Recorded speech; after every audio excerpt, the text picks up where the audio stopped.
A world of comfort and convenience, Legend of Zelda Wind Waker is a beautiful game of adventure that re-sparked a piece of my childhood that, although I've never played it before, it made me feel like a kid playing in the backyard who found a stick and some rocks, with game mechanics that force you to think in creative ways and a story that thrusts you into the world without any knowledge of what's going to happen, and yet you still take the first step to go on a vast adventure to save your sister.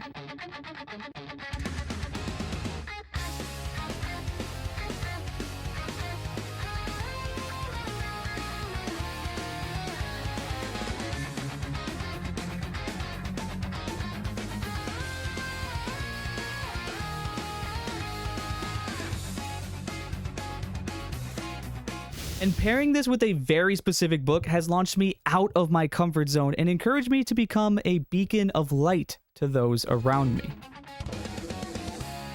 The game opens up with a story about the hero of time. When the evil darkness tried to overcome the world of Hyrule, there was one hero who wore green that came and saved the kingdom, sealing away the darkness forever. Or so they thought. In honor of the previously fallen hero, the townspeople now dress every boy in green on their birthday in hopes of saving them from darkness. On our way to see her sister, we get followed by this disgusting snot-nosed kid. And listen, I love kids. I have a 2-year-old. I'm also a nurse. But that absolute honker is unreal on this child. Anyway, she wishes us a happy birthday and decides to give us the very same telescope that she loves so dearly for our birthday gift, which at such a young age is an amazing selfless act, just like another selfless act of subscribing to the YouTube channel. You don't have to, but if you find yourself pondering life's greatest questions through the art of video games, then consider subscribing. Now, using our new telescope and looking out at the local postman, we see a giant bird-like creature carrying a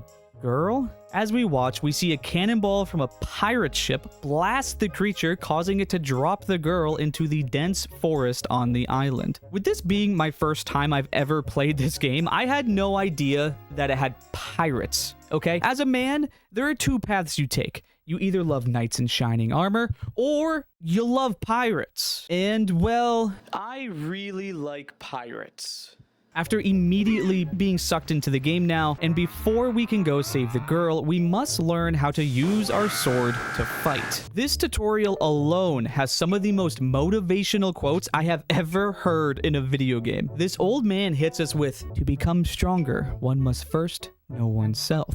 Or how about, "Swim too long and you will drown." Or even, "There are many things one longs to do in their limited time here on Earth." Or, one of my favorites, "One who is hasty and acts without thinking will get lost on their way." I mean, you slap any one of these on your body as a daily tattoo reminder, and people will start asking questions about it. After getting hit in the feels on life, we head down to the old man's younger brother who teaches us how to fence. For a game that I thought was pretty simple with Link just swinging a sword around, it actually has some deep strategic mechanics. You don't just swing your sword, you can actually control how you swing it with vertical swings, thrusts, parries, dodges, and jump swings. Once we learn how to fight, we are very quickly given the hero's sword. That's right, a 12-year-old who just got a wooden sword for his birthday just traded it in for a real sword with only 5 minutes of training.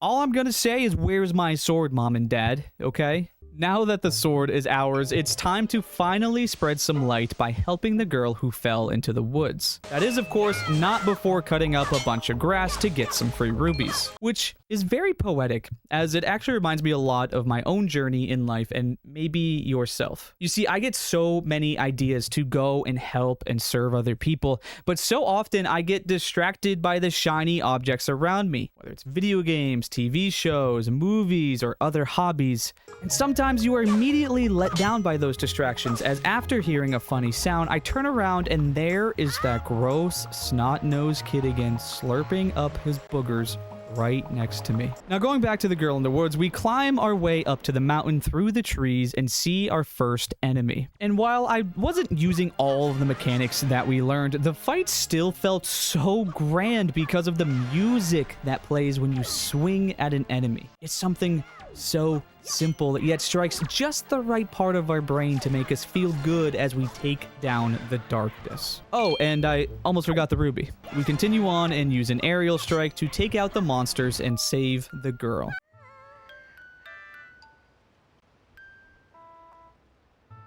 Wow, what's with that getup? Who goes on to just roast us for our outfit. While saving the pirate girl, the bird then comes back and snatches up our sister, and in a fit of rage, we run to save her, but fall and are saved by the same pirate, making us now even. With our sword in hand and love in our heart, we try to convince the pirates to take us to save our sister, but they won't let us board their ship until we have something to protect us with. Dude, if that ends up being Zelda, that's going to be such a cool twist.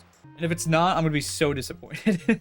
Remembering back to the early game, we returned to Grandma's house to grab the shield from the wall, but it's missing. We jump downstairs to find out that Grandma has the shield. She knows we are determined to save our sister, and with some hesitation, she gives us the hero's shield. With everything we need to now fight and protect ourselves, it's time to venture out into the sea and explore the many, many islands in the Kingdom of Hyrule. After going through a lengthy tutorial, I realize why this game and franchise is so beloved. The sounds, the visuals of this game, despite playing on a TV from 1971, are absolutely amazing. The background music, the fight sound effects, the tree shaking the camera swaying while you're on the ship. The simple dialogue of leaving your grandmother feels so emotional. And it is only an absolute fraction of the amount of game that is still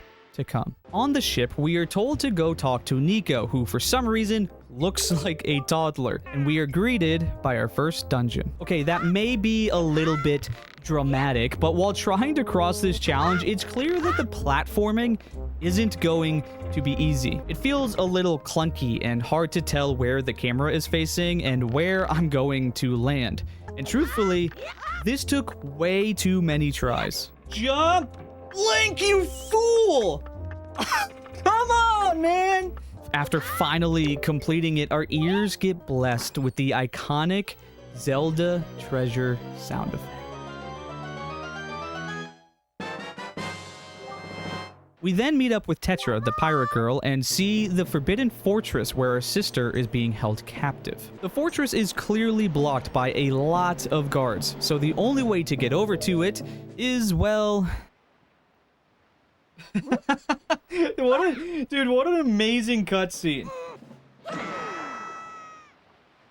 Now in the fortress, without a weapon to fight, we need to sneak around using the barrels, and of course, gathering the big rubies. Don't forget the rubies, okay? Those are important. Only to immediately get caught and learn that this game does not have checkpoints. Well, it does later, but when we get captured, we are thrown into prison and need to find a way out of the cell. After doing so, we fall back to the first floor, and after sneaking around the guard, we clear the first floor and are greeted by statues with freaking laser beams attached to their freaking heads. While still getting used to the controls and throwing weapons instead of swinging them, we eventually take down the first spotlight tower and take out the next two after running past the most obnoxious enemies I have ever seen.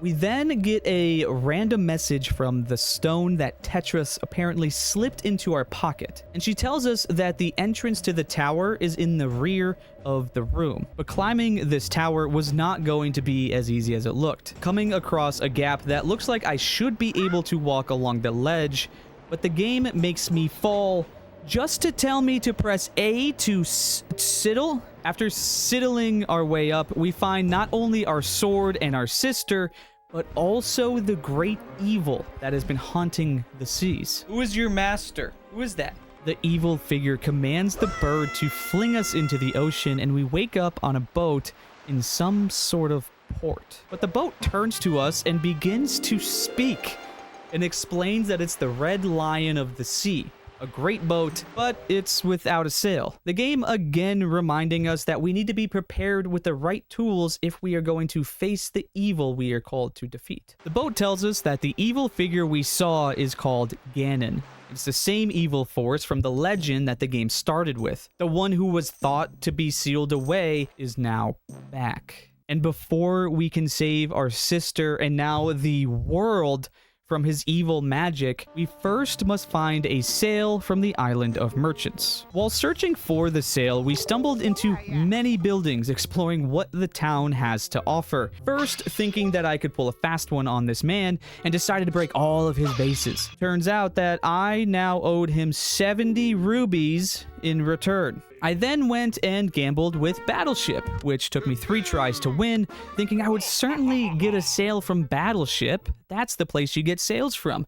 But instead, I got a heart piece. Now broke, I finally found a merchant who was selling that for 80 rubies. And it was at this moment that I realized I probably shouldn't have broken those vases, and I especially shouldn't have gambled. Again, getting distracted by shiny objects instead of pursuing our core mission. After talking to more people, breaking different vases, watching a pig run off a cliff, meeting a dancing man, and meeting the absolute legend that is Tingle, who is actually a huge pain in the butt, but we'll get there later in the video. Eventually, I finally had enough rubies to buy that. Of course, I did save beforehand just in case whatever that was, making sure that I had the rubies I needed to buy the sail eventually, because oh my gosh, rubies can be so hard to find in this game. Luckily though, it ended up being the sail, and we returned to the Sea Lion, and this is where the game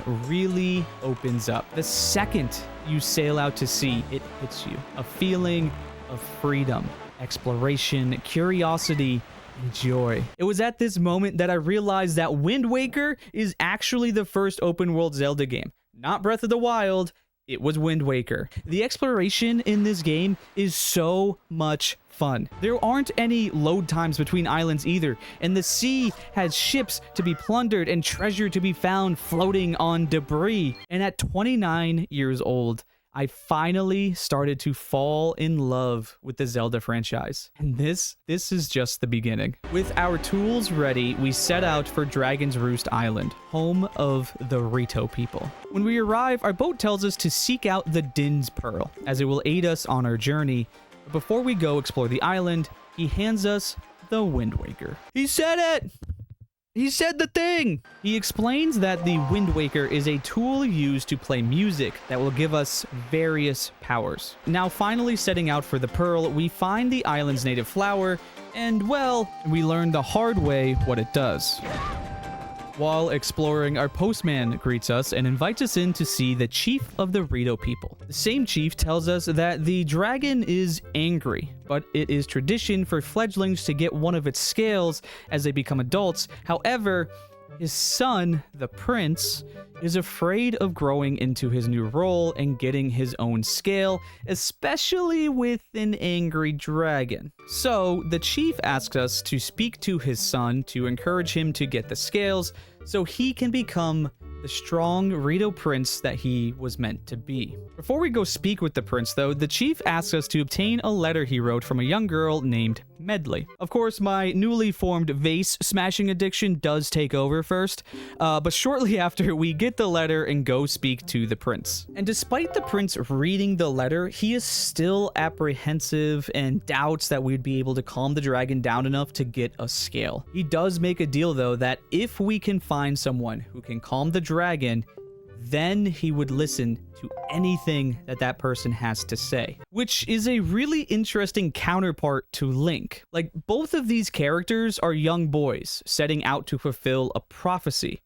But while one is blindly having faith to save his sister, the other is living in fear of what might happen. Something that I myself have fallen victim to time and time again is living in fear. But when we let fear control our lives and decisions, It blinds us from the beauty of what we have already been given. Now needing to win over the prince, we make our way up the mountain where we see Medley. She states that in the dragon's rage, a boulder came flying down and blocked the spring. So she asks us to throw her up to the ledge nearby so she can climb up to the small shrine at the top of the mountain. Of course, I first throw her right into the wall before realizing I need to throw her with the direction of the wind and on a ledge to get a little bit more height. Sorry, Medley. After blowing up the boulder, I spent, I'm not even kidding, 10 real-life minutes trying to blow up this second statue. It took me 10 minutes of dying to realize that Link jumps automatically. And all I had to do was hold a bomb, walk forward, make a jump, and throw it in. Now that we are actually in our first dungeon, we navigate our way through using bombs and pots to help create pathways to walk over the lava with, which made me realize my pot smashing habit was a problem.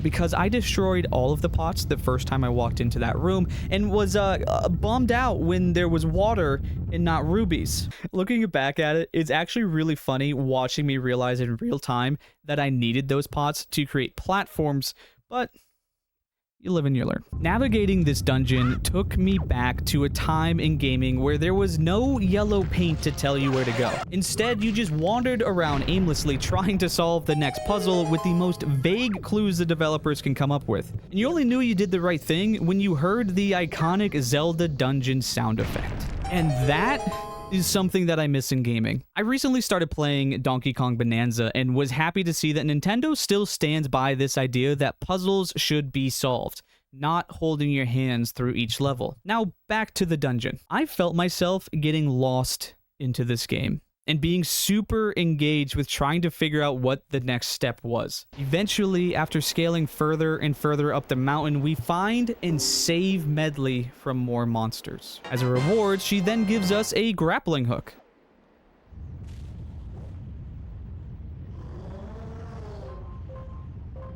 Oh, you really have to aim. Okay. Nice.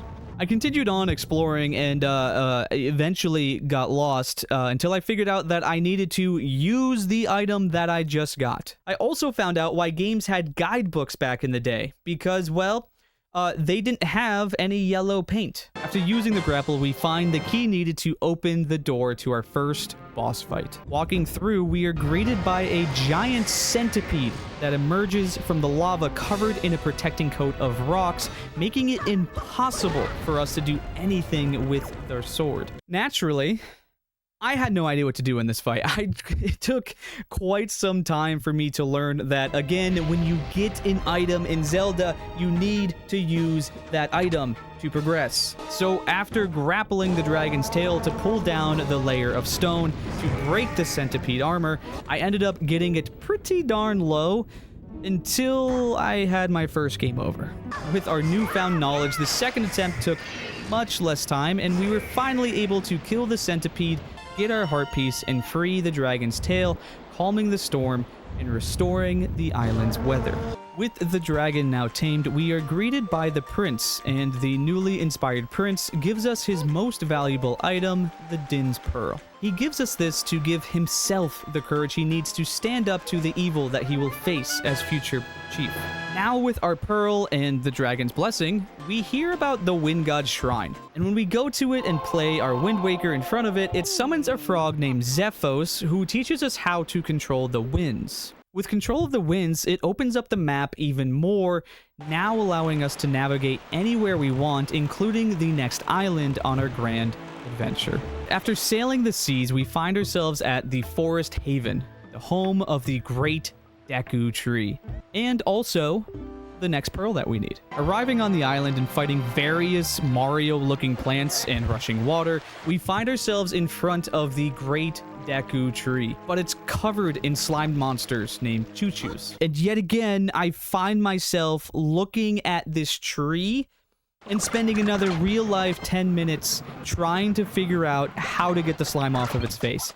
At this moment, I was thinking about how we used to play games back in the day and the physical media around video games. And sure, we have all of the YouTube guides we need, but there was something special about bringing a video game to the real world with a guide acting as a map on your road trip to tell you where to go. I miss this so much that I impulsively bought a Nintendo guide to use for the rest of the video. Of course, before that would ship and arrive at my house, I still needed to get this slime off of the tree. Okay, yeah, so a bunch of stuff pop up. We saw this already. I know what's going on here. That's all I need to do. So I used a YouTube tutorial, okay? I fell for modern gaming. Anyway, afterwards, doesn't matter because he thanks us for our help and shows us his children, who are called the Koroks. Koroks are little seed-like creatures that go and spread trees throughout the land of Hyrule. And as they are about to have their big celebration, we find out that one of the seeds, named Makar, is missing in the Forbidden Forest. Not to be mistaken for the Forbidden Fortress. Being that the forest is only accessible by the air, we are offered a new item called the Deku Leaf. And in natural Zelda fashion, before we can have it, we must prove our worthiness as we jump from flower to climb the tree and get our new item. With the Deku Leaf in hand, it's time for our third of 8 total dungeons, the Forbidden Fortress. Or sorry, forest. Hold on, we can't even go in there yet because I have to use the Wind Waker to blow myself into the forest first, of course, and then use the tree. Entering this forest feels like a mystical wonderland that is both very direct and incredibly confusing all at the same time somehow. I don't know how they did this. Like, it's clear that you need to jump on the flowers and then glide using the Deku Leaf, but then in the next room, how am I supposed to know that this giant walnut was the secret to opening the door? It's obvious you need to blow the wind to make these spin, but this is when the game starts to feel a little bit dated, like it did back on the ship, with some clunky camera angles and mechanics that aren't hard, but just incredibly frustrating. Oh my gosh, I'm gonna freak out. Now, don't get me wrong, I had a lot of fun in the forest with no yellow paint in sight. It was rewarding to figure out how the wind should blow and what to do with these spiky balls, and navigating through a thick vine maze, find ourselves in front of a giant moth. Nice. Get it, Link. Get it. Slay the beast! Of course, after slaying the beast, we unlock another new tool for our toolkit, the boomerang. Oh, nice, I got the boomerang. Throughout this entire dungeon, there are these little helicopter seed monster things, and they are just the worst, okay? They fly right at you, and when you use the Deku Leaf, they just reset themselves after a few minutes and come charging right back at you. And honestly, they're not even creative enemies, okay? They're just annoying. At least that's how I felt for about 75% of the way through the dungeon, until I realized that, surprise, use the new item you got to destroy the wings, and they stop flying at you. One of these days, I will remember. New item equals use the item. Navigating through the forest leads us to this room with these crystals. And any gamer would look at these and say, obviously, I need to use the new item to hit them all. So I aim up my boomerang, ready to hit every single light, and I let it rip. And watching the most satisfying throw of my life, slowly spinning around and around, and eventually hitting the tree. It gets stopped by the stupid tree. It's one of the most satisfying scenes in all of gaming, and it gets stopped by a tree. So naturally, I line it back up, hit the shot, and get the big key that we need to fight the boss. And when we open the door, we see our missing Korok friend, Makar, standing in the middle of a flower, except that flower comes to life and swallows him whole. Wow, Nintendo, what are we doing? Wow, this thing's pretty gnarly. This looks like a lot of boomerang throws. Using our new tool, we take out all of the tentacles and cut up the core of the flower until it is finally defeated, and we can free our friend Makar on the very first try. There he is. Link is still jumping inside the flower. Upon slaying the flower with the most epic gamer strats alive, we teleport back to the Deku tree, get the next pearl, and join the tree and the Koroks in their ceremony as Makar absolutely rips on the cello, violin, leaf thing, and the Koroks fly out, following their destiny to spread seeds throughout all of Hyrule. Like, I miss the Koroks already. Like, truly, like, that was such a fun, enjoyable level. I loved that. Glad that I was able to save that Makar and be part of the ceremony. Like, that was so much fun. As we make our way off the island, it really feels like every time we leave a location, we leave it in a much brighter place than it was before we got there. As you play this game, you truly feel like you are spreading light throughout the world of Hyrule. Quick pause here. This is the worst thing that a YouTuber can do, and that is to stop the story and break the fourth wall to let you know that my recording got corrupted. And all I have is the audio for the gameplay. But you know, it's a good thing that I got angles, because for the next part of the story, we will see all of the glory that is my 1971 television in all of its track lines, okay? And don't click away, because the story is just ramping up. And guess what? More pirates. Huh? How was that for a sales pitch? I don't even know how many walls we just broke with that transition. We proceed to sail to the next island, but when we get there, it appears barren and destroyed, and out of nowhere, our postal friend tells us that the great water spirit Jabon once lived here. But he fled before the darkness took over, and he escaped to our hometown of Outset Island. The postman lets us know that the pirates are currently on their way to find Jabon, though, for themselves. He tells us that the pirates are on Windfall Island and proceeds to fly away, leaving us alone on this barren island. During this point in the game, exploration started to feel just a little bit stale. Like every time you left an island, it was redirect the wind and sail forward. And I don't think I'm the only one who realized this, because even the developers knew, and they continued to introduce new elements of the sea with each new objective. Like, somehow they just knew the path that we would all take playing this game, despite it being able to go anywhere. And they sprinkled in new elements of world building, like this shark that proceeded to follow me, I'm not even kidding, the whole way to Windfall Island. Once we got there, though, it was time to find those pirates and see what they were up to. I ran around the entire town before I was finally able to find them, of course, in the bomb shop, which was right at the front of the island. And my goodness, I cannot wait till I get this guidebook in. I spent so much time running around. Pirates in the bomb shop, we obviously can't just walk in the front door, so we sneak around the back on the rooftop to see what they are scheming, and even learn that one of them actually does have a heart. Just that the boys were so excited to come to town, yeah, and I can't help but think it would be awful hard for them to leave so soon without a proper layover. So, what say we set sail tomorrow, yeah? What do you say, miss?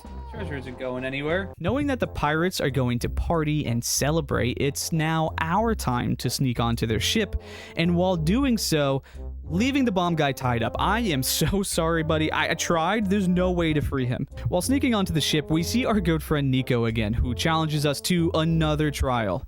And this time, maybe I do a little bit better.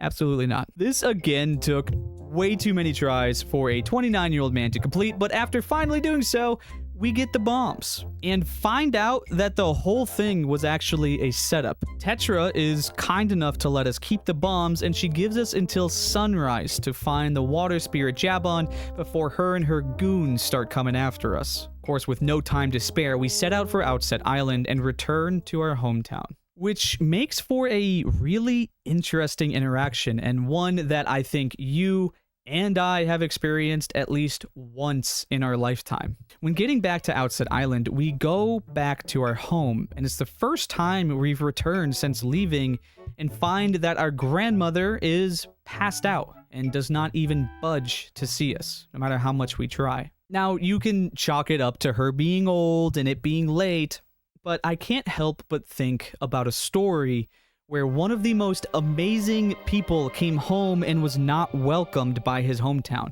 For this story, whether you believe in Christianity or not, there's no denying the fact that Jesus was a very well-known teacher, and for those of us who do believe, he's even more than that, and is God in human flesh coming to save his people. But again, either way, he was well known throughout his lifetime, and after going out to teach and becoming this very well-known teacher, he too returned to his hometown and to his own family. But even his family told him and everyone around him that he was out of his mind. I'm willing to bet that this is something that you have experienced the same that I have. We talked to somebody from high school years after graduation, and they see us as the same person as we were back then, no matter how much we have grown and changed over time. While proceeding to search and fly around all over, I stumbled upon this giant rock wall that I needed to explode from my ship. So of course I died, respawned, and traveled over to use my new bombs to blow up the rock and find the water spirit hiding in the cave. After talking with him, he gives us the pearl we were searching for, and then it hit me. The whole dungeon for this pearl was the open world. We explored the islands, we got a new item, and used the compass that we already owned to complete the mission. What a cool and unique way for the developers to again expand the world and avoid the copy-paste format. I said it before, and I'll say it again and again. I absolutely love this game. Not knowing where to go next because there was no yellow paint, I sailed off until I found a small island that was incredibly difficult to dock on, as it truly felt like the darkness was trying to stop me. And it was, because this is exactly where I was meant to be as I placed the first pearl into the statue. I proceeded to place the next two pearls after fighting off two giant tornadoes. And after placing the third, all three of them began to flash, causing Link to panic and run. But then, out of curiosity, he goes back and in classic 2000s humor... Oh! With this mysterious fortress appearing, the Red Lion tells us that we are to face the trials of the gods in order to become the hero needed to defeat the darkness that is Ganon. My goodness, right when you feel like you did it and are about to finish the game after collecting the pearls, the game hits you with the start of Act 2. Proceeding into the mysterious fortress and our next dungeon, we now have the boat with us and utilize the rising and falling of the tides to navigate our way through. This dungeon was interesting as it utilized a lot of water and button mechanics to open doors and unlock pathways through, but also blowing up walls to find secret treasure chests sprinkled all throughout. After finding the key, I almost had my second game over thanks to these electrifying choo-choos, getting blasted by a laser while carrying some statues, and even needing to use my red elixir to heal myself back up before advancing to the next floor where we learn our next melody. Using our new ability, we enter an empty room, fly over to push a button, and have to control a statue to cross the secret bridge before we can return ourselves. Now being stuck in this room for 5 to 10 minutes, I was finally able to use my new guide in order to find out that I need to grapple to the next platform. My gosh, this game literally uses every single mechanic you have constantly, which is both really cool and really frustrating, as I don't think I need to use old tools to do new dungeons, but it makes sense that we need to use all of the tools we have in order to fight the darkness. Eventually, we enter a giant arena to fight a knight, and I tried everything to take this thing down. Knowing I needed to hit it in the back because clearly of the red weak spot, I tried throwing bombs, lowering them over top of the bombs with the bombs behind it. I tried throwing a boomerang, and I even tried parrying as it had a giant sword. Surely that would help. Turns out, after using the guide, all I had to do was hit A. Hit A, and Link will automatically jump and counter the swing if you time it right. I really have an issue with the most simple of things. After finally killing it, we unlock a new item for our battle against the darkness. This time, it's a bow and arrow. The rest of the dungeon consisted of a series of eyes being hit with arrows, collecting statues like their infinity stones, and stopping lasers before we are face to face with our next boss fight. I'm assuming I'm gonna need arrows. You've done well to find your way to this place. Oh, chosen one. I am the chosen one. Accept this final challenge. I'm gonna have to shoot those eyeballs. I'm gonna have to shoot those eyeballs with an arrow. I'm gonna have to attack his eyeballs. It was pretty obvious that to take this creature down, you had to shoot the eyes, just like we did the whole way here. But what came next consisted of multiple swings of my sword getting caught in a never-ending death loop of arrows, swings, arrows, swings, arrows, swings, arrows, swings, to the point of running out of arrows, and eventually, death. I was lost. How do I do damage, and how much health does this thing have? Well, thanks to my field guide, it turns out it only takes a few bombs to kill this creature and collect the heart and be teleported to the top of the tower with nothing around. Okay, I don't know if you've ever heard this saying, but there is a saying that states that gamers never look up. And well, consider myself a gamer, because when I finally panned the camera up, it revealed a bell. After ringing the bell, a beam of light came from the ocean, and the red lion informed us that this was the secret passage needed to cross over into the light. Slowly descending down into the light after already having over 10 hours into the game, it again feels like the beginning, which I think is exactly what a journey through life feels like.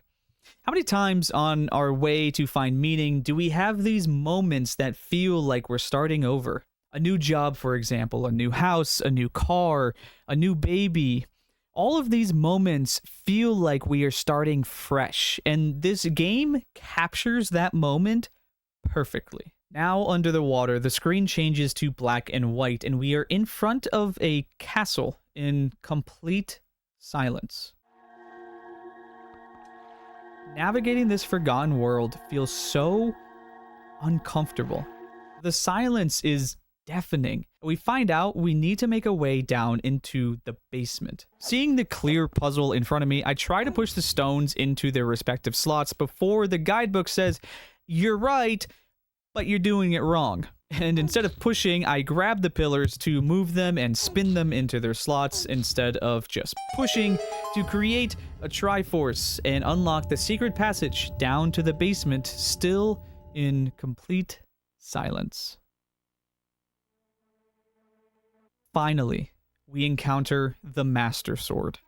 The sword that can fend off darkness.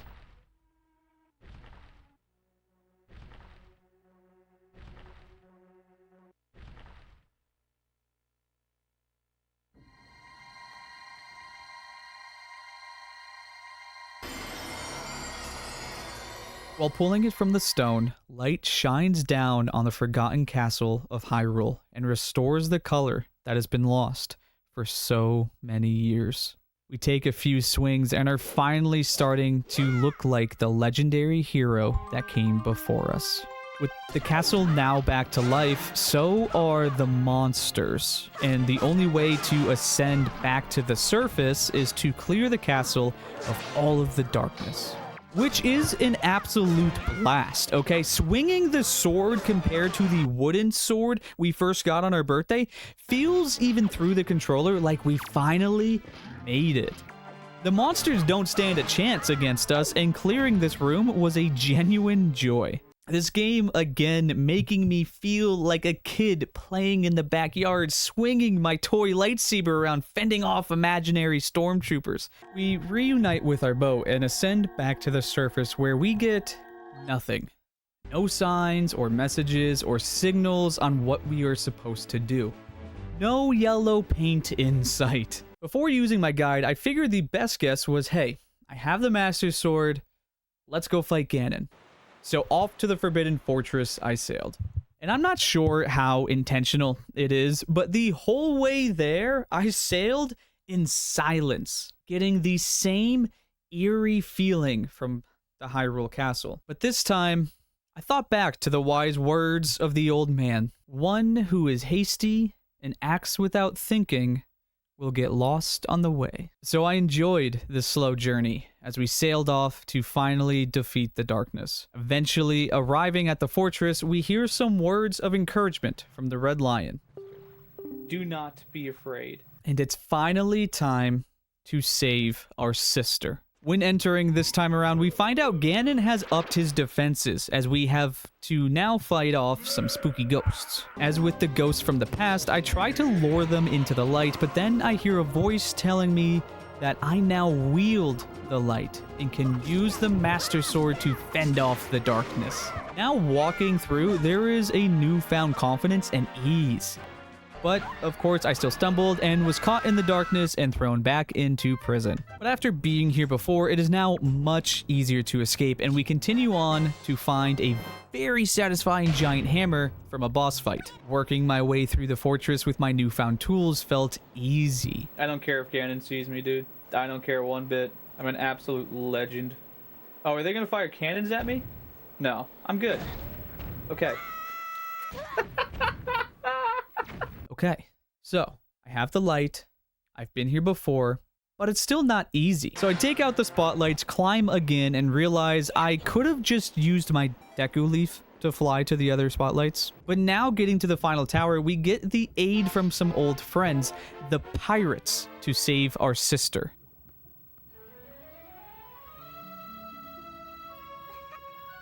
We found our sister. So sorry to interrupt such a heartwarming reunion. Isn't there something that you still need to take care of? Just when we finally get our sister, the room starts to flood and the giant bird returns. Frantically run up the tower to fight the bird, breaking its mask and then beak before continuing to the top, where we finally face off against the one and only Master of Darkness, Ganon. When we finally meet face to face, he tells us something that turns our entire encounter upside down. He says that the Master Sword was actually sealing away part of his power, and now that we have released it, his power has been fully restored. We go to strike him, but he swings us back and draws his own sword and tells us it's useless, as the Master Sword isn't glowing. Our pirate friend Tetra comes to help, but gets snatched up, and Ganon reveals that she is actually Zelda, as a Triforce starts to glow on his hands. Just as I said earlier when we started the game, okay? Remember? Roll the freaking clip. Dude, if that ends up being Zelda, that's gonna be such a cool twist. And if it's not, I'm gonna be so disappointed. Our bird friends and Volo then come to save us, and we return to Hyrule Castle, where a voice tells us to go back to the room where we got the Master Sword.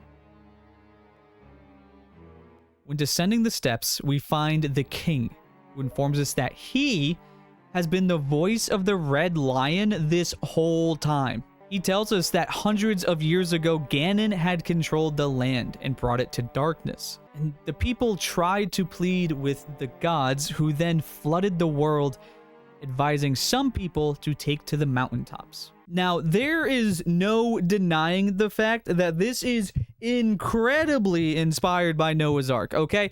In the story of Noah, the people were doing wicked things in the eyes of God, and there was no point of return. So God told Noah to build an ark, similar to the Red Lion, and God proceeded to flood the earth in order to rid the world of all the evil things they were doing, so that they would then turn to God instead of their darkness inside of their hearts. I mean, the other parallels were a bit more vague, but this one is on the nose, okay? With Ganon's power now released, we must restore the power to the sword. The king tells us that Tetra's necklace is actually a piece of the Triforce, a tool used to bring power to the sword. While telling us this, we see Tetra begin to change into who she is truly meant to be.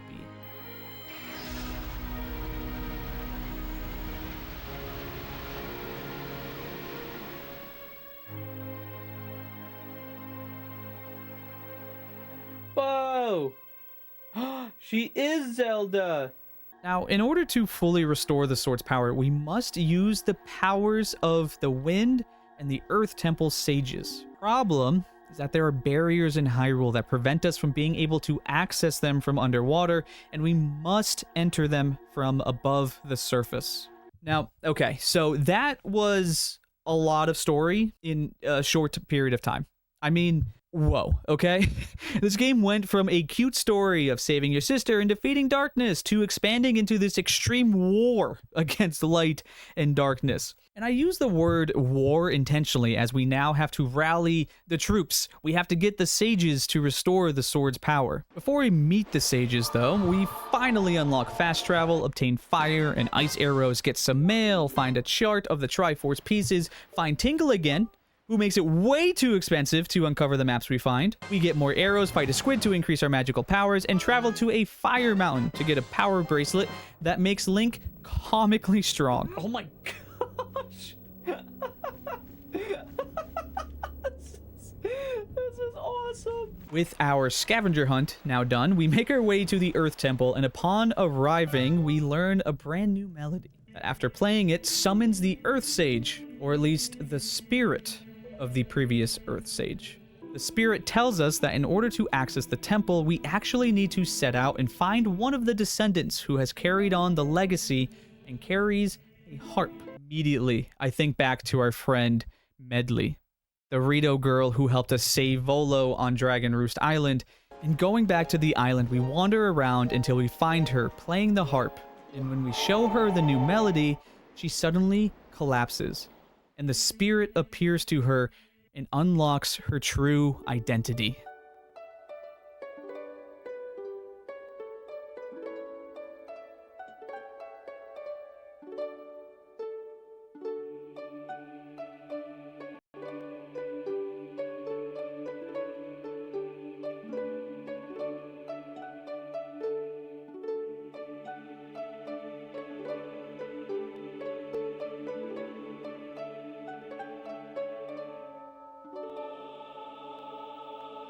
This whole sequence runs incredibly parallel to the book that I talked about at the beginning of the video, but we'll get to that in a little bit later. With Medley's new powers unlocked, we make our way back to the Earth Temple, navigating the dungeon side by side, protecting one another from the evil within. Now this temple, I'm gonna be serious, was a bit of a pain, okay? Medley, she's great and all, but tell me why she didn't just walk through the door with me? Why do I have to literally pick her up and carry her into the next room in order to enter? Anyway, we team up throughout the temple, and in a weird way, I use the command melody to control Medley and use the light shining from the outside to take down the monsters, clear the fog, uncover secret chests, burn flags, and find hidden walls until we meet a giant skeleton. And of course we take it first try, you know, of course, why wouldn't we?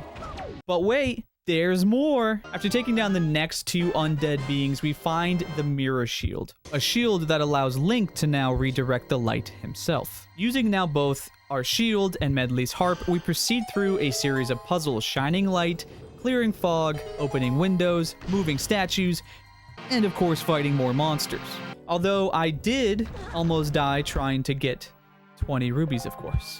After more lights and mirrors, we find ourselves facing down a knight to finally get the key needed for the Earth Temple boss. This boss fight was another moment of pure fun. When entering the room, a variety of ghosts appear and pile up to form one giant ghost. And after only a few minutes with no guidebook, we sliced up all the ghosts and were able to imbue the sword with the power of the Earth Temple.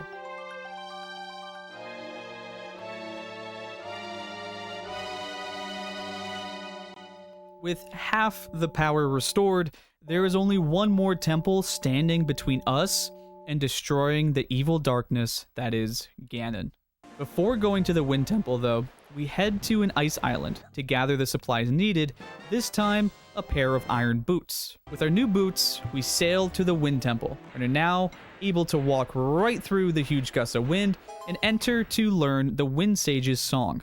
After playing the song, the sage appears, and after talking to them, we know with great certainty that we are to return to the Great Deku Tree and find our good friend Makar. When arriving to the island, we can already hear him playing his beautiful violin and practicing for the next Seed Festival. Of course, he can't have his big performance spoiled, so we need to hop through a waterfall before we can play our new song for him. Which, okay.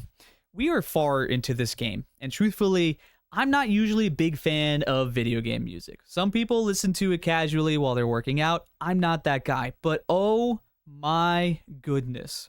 The soundtrack of this game is unreal. The songs are so catchy and light and fun. And I'm going to say it, Zelda Wind Waker has the best sound design of any video game I have ever played in the last 20 years of my life. The Wind Temple starts with us figuring out what the heck Makar does and how to use these iron boots. And after destroying everything, it turns out that Makar is able to plant seeds that sprout trees that act as platforms for us to climb and progress throughout the dungeon. This dungeon was frustrating, but navigating it with this little guy made me absolutely fall in love with him. I'm gonna say, okay, not only is Zelda the best soundtrack, Makar, far better than Medley. After killing a magic red bird who shoots fireballs, we unlock the hook shot. With the hook shot, it allows us to pull down statues where we then fly around with the Deku Leaf, we grapple trees, and enter a fight with 1 HP, and die. Another game over, and honestly, this one made me feel defeated. So what better way to come back than going back to our roots? With 1 HP and a dream, I started cutting grass to pray that I would get some good items, eventually get blessed with some hearts, and now having full HP, we go on to fight and finally get the boss key. With the boss key in hand, we head towards the boss door, but we are stopped by giant machines. My goodness, these machines made us work for it. So, in order to pass, we needed to stop the machines. In order to stop the machines, we had to use our boots to get past the winds, then command Makar to come, block the last machine, go back to block machine number 2 with the first blocker, and then finally block the last machine to bring Makar all the way over to the door. And let me tell you, I was never more excited to hear a violin in my entire life. Oh. I've never been so excited to hear a violin in my life. Upon entering, the room begins to fill with sand, and yet another giant centipede ascends. And truthfully, I just ignored all the other minions for this fight, went full steam ahead with the big guy with my hook shot, and quite frankly took it out pretty fast. And in doing so, we finally restored the power of the sword to its full potential as we say farewell to our favorite Korok friend. I shall continue praying to the gods here. Please, Canon, step into the light and return above ground. May the winds of fortune be at your back. Thank you, Makar. I will miss you. I will actually miss you. You were a great companion. Now ascending to the surface, we find out that Ganon is nowhere to be found, and we must go find the remaining pieces of the Triforce shards. While running around and collecting these, I want to go back to when I said that it was a war. Because we are no longer fighting this battle on our own. We are now gathering our friends to help us fight the darkness. The same people that we knew in the past, the same people the islanders known their whole life, are now finding a grander purpose in life. They are abandoning their homes and telling no one to fulfill a duty that is bigger than themselves. These heroes don't tell anyone because none of them would understand, just like Grandma when we got back to the island, and just like Jesus when he went back to his hometown, and just like our friends from high school when we go to a reunion. Those people would only see them for who they were and not for who they are becoming. With our friends doing their part and now finding all of the Triforce shards, we sail back to Hyrule Castle. And when presenting the Triforce shard, it glows and is bestowed upon our hand, revealing that we are now the hero of wind. Surely, from this moment on, you shall be known as the Hero of Winds. Canon 2, Hero of Winds. Go forth to Hyrule, to Zelda's side. As we again descend into the light below the sea, I think back on the journey of how we got here. The characters, the stories, the great music, the fun fights, and how many lessons we've learned while playing this game. This game is such a beautiful parallel to the stories of Christianity. As a Christian my whole life, I never once played a Zelda game, and it's incredibly inspiring. This game has reminded me of many books in the Bible, but specifically the book of Acts, which tells the story of Paul. Paul is a man who sat around for months waiting for his grand adventure to begin.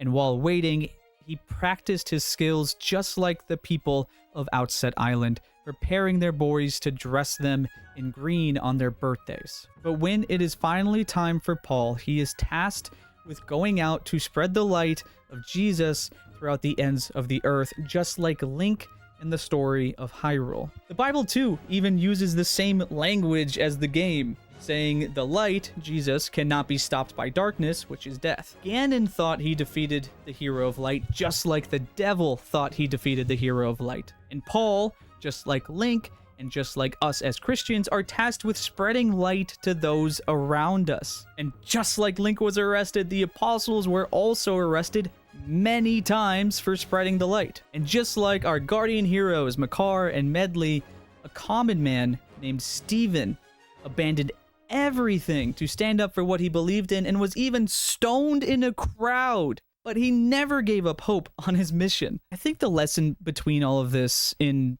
Zelda Wind Waker and the Book of Acts is that we are to step up and pursue our true callings in spreading light to those around us throughout the world, and especially to those who are closest to us. This channel is me following my calling and spreading light throughout the gaming space. I'm using the tools that I have to spread the light. And while the comment section of the internet may put me in a metaphorical prison, I'm not going to stop spreading the light. Just like Link didn't let all the monsters, the prisons, the puzzles stop him from spreading his light. So, if you're interested in exploring life's deepest questions throughout the art of video games, consider subscribing.